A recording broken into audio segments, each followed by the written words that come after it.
Underutilized vanity projects that only benefit a few. Why do we need to join appointed tours or buy tickets just to see a stadium? In building this public stadium, we wanted to redefine what a public stadium can be. A different stadium that is available and open to everyone.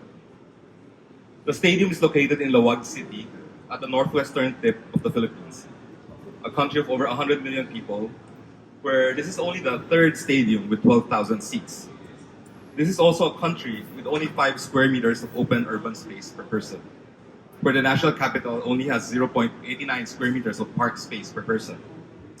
Our site is located within the city itself, anchoring the new sports district, with Rizal Park in the south and the Centennial Arena beyond.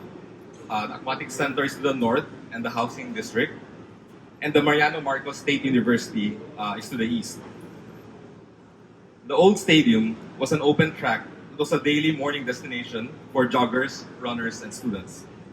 This memory of openness became the kernel for wanting to build a truly public space.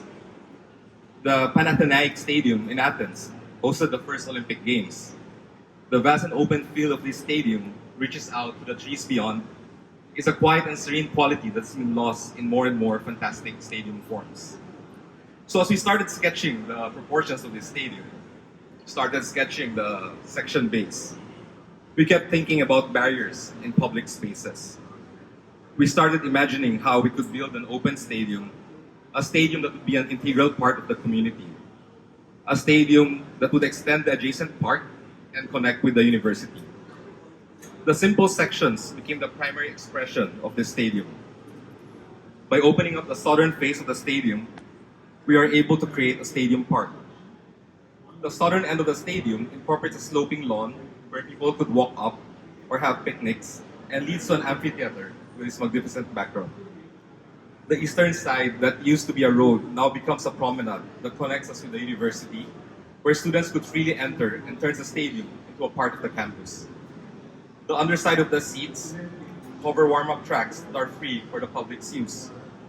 This expression of social architecture allows us to create a barrier-free stadium that is accessible to everyone. Architecture should not discriminate, most especially against the poor, who need our public spaces the most. Social spaces should never scrutinize or bar you from entry because you need better clothes or shoes, or even proper identification. You should not need a ticket to enter a space built with the people's money. This is both a stadium and a park. It is a space that does not discriminate. After all, sports is the great equalizer, and the healthy richer than the wealthy. This is a piece of social infrastructure that helps bond the community. It is a stadium for the people. Stadiums embrace sustainability, but cost hundreds of millions, if not billions of dollars, of public funds. Yet they serve as venues for increasingly more expensive and exclusive spectacles that are unaffordable for many, many people. So who does our architecture serve then? The Marcos Stadium is built by local builders, architects, and engineers. No flights or CO2 emissions. Every piece of the structure is produced and assembled locally. The Marcos Stadium is sustainable by being local. This is a stadium built for only $20 million. Built without foreign loans or increasing taxes, it's the only environmentally and socially sustainable way that we can build a stadium space to suit our public. Each seat is locally formed HDPE, every rail locally extruded GI pipes. Every column or beam is built up from local flanges and webs. The roof and catwalk, the steel base, and concrete decks are robust and laid bare. The entire stadium is clad in affordable, locally produced PVC roofing sheets.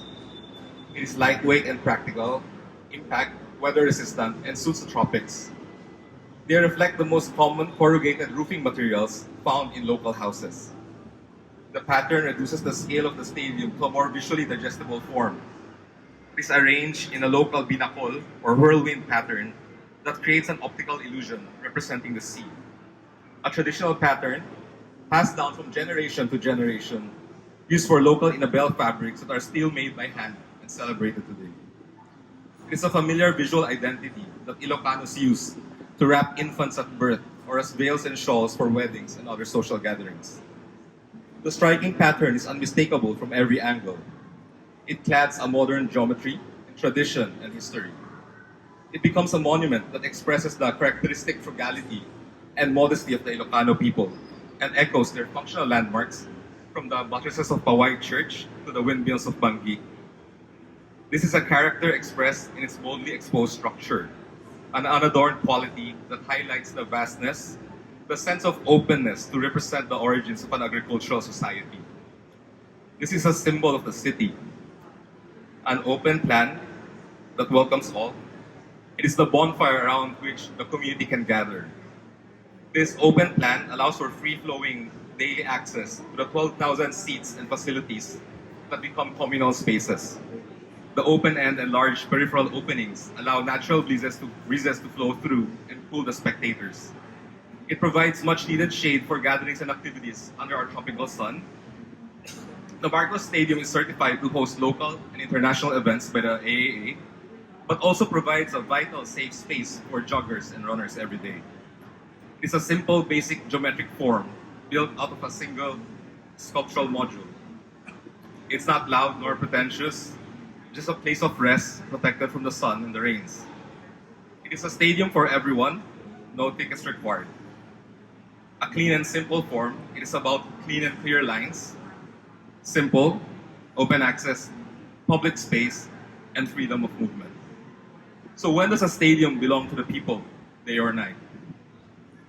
Who owns our stadiums? When does it become a social space? How does it become a cultural symbol? And why do we celebrate them?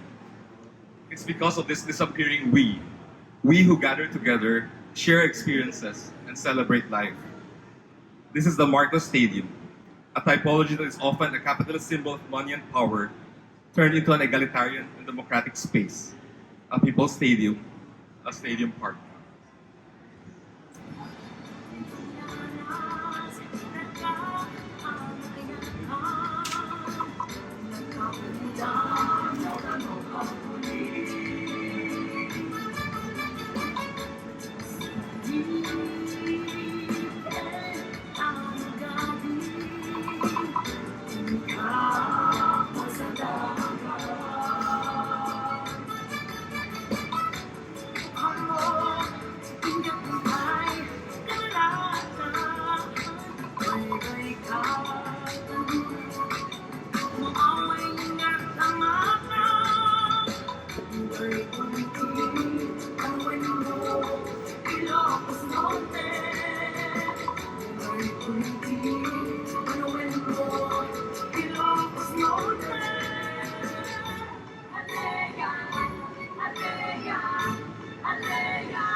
Thank you for making our job so difficult.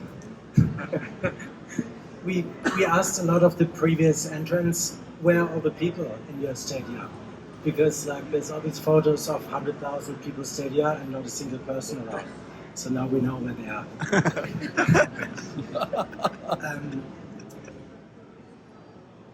One more comment, although it's a stupid comment. I would never recommend anybody to read an entire presentation. But if it's such a strong message and delivered so beautifully, then I think it's amazing. Question, can you elaborate a little bit more around naming and ownership? Like, I understand the intention, it's a stadium for the public, no tickets, etc., etc. But still it has to be financed from somewhere and it has to be sort of governed, for lack of a better word. This is funded by the province of Ilocos Norte. It's named after the old stadium that was already there, so we retain the name. funded by The province. By the the province. of Ilocos Norte. Yeah. Okay. And so no tickets required. Obviously, when there's an Elton John concert, there would be tickets probably. But on like a normal, like people just walk in and it looks like that every day. For every day, people just walk in. But I guess when there's a concert, yeah. But for the festival, for example, that was ticketed but free. Yeah. Okay. Amazing. I'll just go. That's fantastic. So because people can go into the building or the stadium and then up to their seats, and you can also presumably go when there's controls go from outside to inside. Can you just talk about the circulation system that allows you to do both those things? So there are 12 vomitories around the periphery of the stadium. They're about 4 meters each. The major one, the corner, is for the parade, when we have a parade. During events, this was a big argument with the local government sports authority because they wanted to, they wanted to be a ticketed space. But then I think we managed to convince the local government that, this is a public stadium and it should be public. And so as of now, people just walk in. That's why it's an extension of the school actually, because you can enter from the sides. There's actually like 6 vomitories on each side. So you just walk in, walk out, it's open. And my sort of like question, because that's, sort of walk around the same bolt as he's getting ready, right? Sorry. The space underneath the concourse, underneath the Yeah. stands, can you just talk about how that's used? Is that's it's a space out, it's under the shade, there's a whole lot of nice things about it. How's that used for the community? On one side, it's a warm-up track. So, and then on the other side, this is near the back area. The aquatic center is there, and there's no seating right now. So that becomes an area for to watch the swimmers. The other side is not used as of now. It's the other side is kind of like the offices, the VIP spaces, the holding area for when the president comes and everything. But this side is used by the university.